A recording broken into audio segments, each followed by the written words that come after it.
Assalamualaikum warahmatullahi wabarakatuh. Selamat pagi, nama saya Muhammad Aditya OSA. Pada video kali ini saya ingin membahas tentang glycemic index.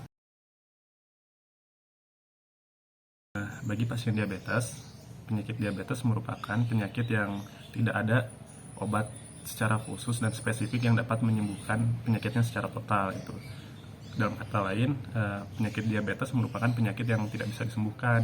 Namun, ada beberapa terapi yang dapat dilakukan untuk mengurangi efek yang dihasilkan dari penyakit diabetes pada pasien-pasien diabetes. Di antaranya adalah dengan mengatur pola makan pada pasien diabetes.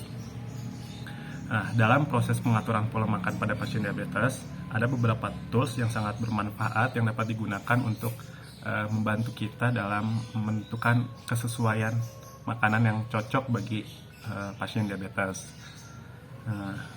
Di antara tools tersebut adalah glycemic index. Oke, kita bahas glycemic index. Apa itu glycemic index? Intinya, glycemic index adalah sebuah skor atau angka dari rentang 1 sampai 100 sebagai parameter untuk menentukan seberapa berpengaruh makanan terhadap lonjakan gula darah gitu.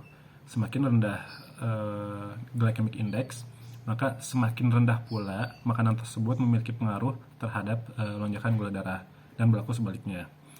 Untuk glycemic index tertinggi merupakan glukosa murni dengan nilai 100. Selanjutnya kita akan bahas dari mana glycemic index skornya didapatkan. Kita bayangkan ada sebuah percobaan yang dilakukan kepada dua buah kelompok, di mana masing-masing kelompok itu harus mengkonsumsi makanan yang diberikan pada percobaan itu. Nah, kelompok yang satu diberikan makanan glukosa murni. Nah, kelompok yang lain diberikan makanan dengan kadar glukosa yang rendah.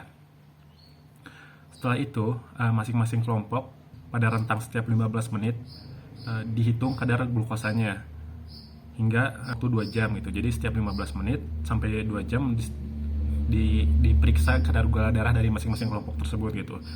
Nah, maka didapatkanlah hasil diagram sebagai berikut. Pada diagram di samping ini kita dapat lihat bahwa garis kurva yang berwarna merah merupakan garis kurva pada kelompok yang mengkonsumsi kadar glukosa tinggi atau glukosa murni.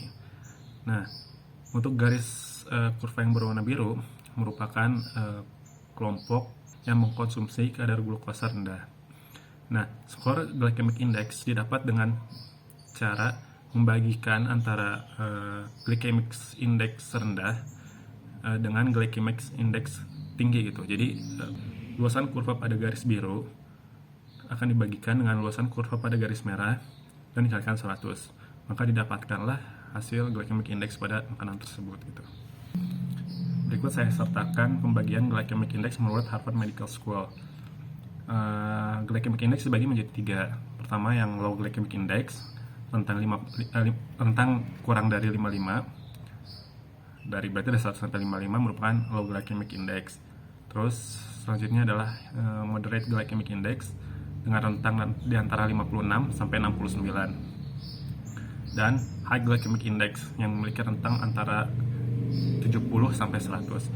Semakin besar glycemic indexnya, maka akan semakin besar pengaruhnya terhadap lonjakan gula darah. Berikut saya sertakan list makanan dan kategori glycemic indexnya. Pada tabel kita dapat lihat bahwa nasi memiliki glycemic index sebesar 91. Artinya apa? Artinya nasi memiliki kemampuan untuk menaikkan gula darah sangat tinggi, sebagaimana hampir mendekati kemampuan glukosa untuk menaikkan gula darah.